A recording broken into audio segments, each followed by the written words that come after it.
Hi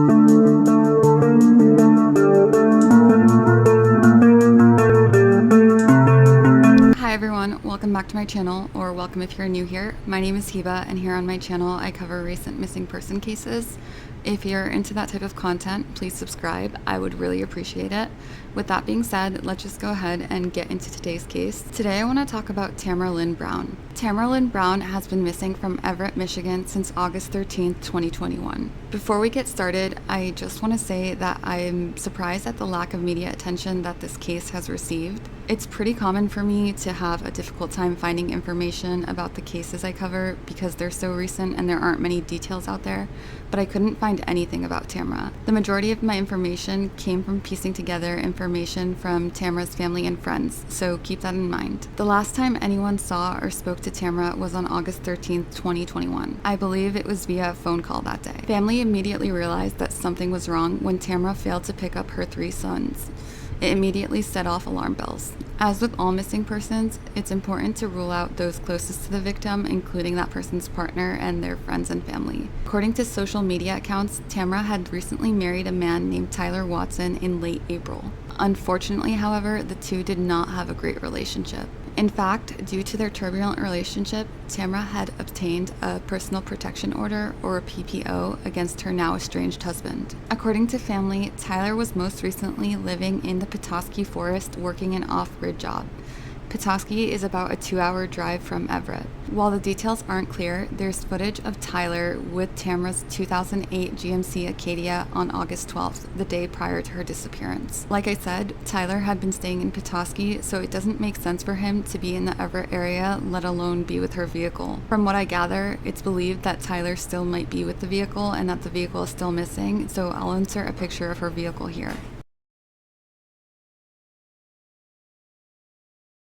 It should also be noted that the car has Virginia plates. Regardless of whether he still has it or not though, it doesn't make sense that Tyler was with the car on the 12th. It's Tamera's car and she has a personal protective order against him. There are various types of PPOs that provide various types of protections depending on what type of order it is. In Michigan and in Tamera's case, I assume she was granted a domestic relationship PPO because this was her ex-spouse or her spouse. Protections under this prohibit the person from entering the person's home, from interfering with their work or school, and overall any acts that interfere with their freedom or cause any reasonable fear.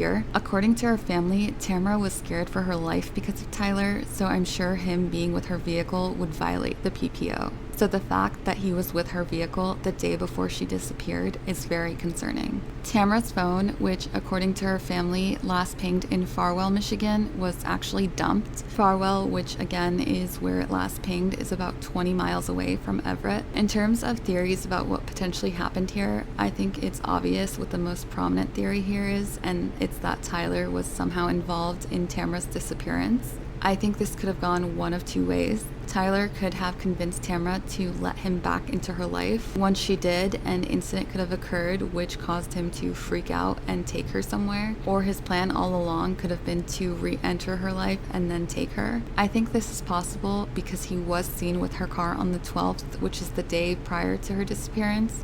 So maybe he had been in her life. The other possibility here is that Tyler randomly showed up and potentially took Tamera, potentially by threat. I believe I read that he is armed, so this could be very possible for him to do.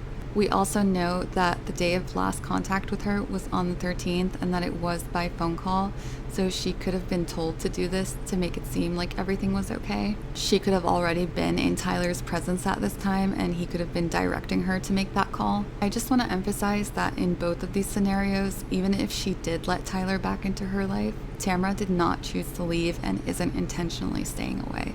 I wonder if Tyler's plan is to head towards the Canadian border, seeing as it's only 3 hours away from the Farwell area.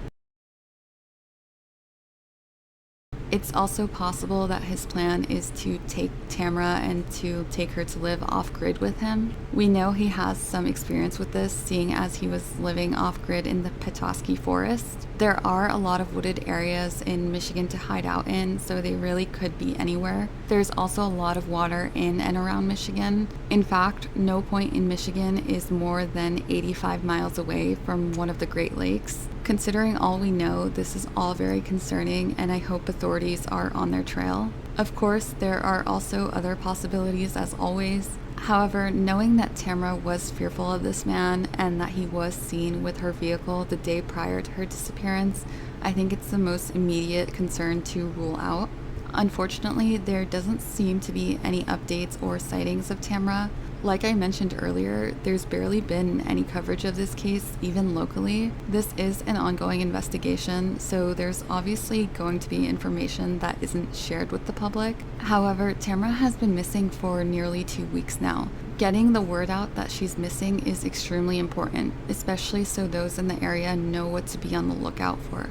Tamera seemed to have just escaped Tyler's grasp, and it's so upsetting that he may have been able to get to her despite this protective order that she had against him. It's truly infuriating that the measures we have in place to protect individuals sometimes work against them. For example, with the protective order like the one that Tamera had, Tyler may have been prohibited from going to her place of employment or her home. However, this would have required her to disclose her address and her place of employment. Obviously, this means that Tyler would have had this information, and that could have increased her risk. We need to make sure that our system and the policies in place are protecting those they intend to protect. I truly hope that Tamera is able to come home to her family and kids, and that she's able to live a life free of fear from Tyler Watson. Tamera is 5'3", blonde, and has blue-gray eyes. Her vehicle, a 2008 pearl white GMC Acadia with Virginia license plates, is also missing. If you have any information about Tamera's whereabouts, the number for you to call will be down in the description below. My sources will also be below, but like I mentioned, the majority of my information came directly from family and friends. Please share Tamera's story and be on the lookout for the car, especially if you're in the area. Her car could really be anywhere by now, so any tips could really help investigators find the answers they're looking for. Thank you so much for taking the time to watch this video. I hope to see you in my next one.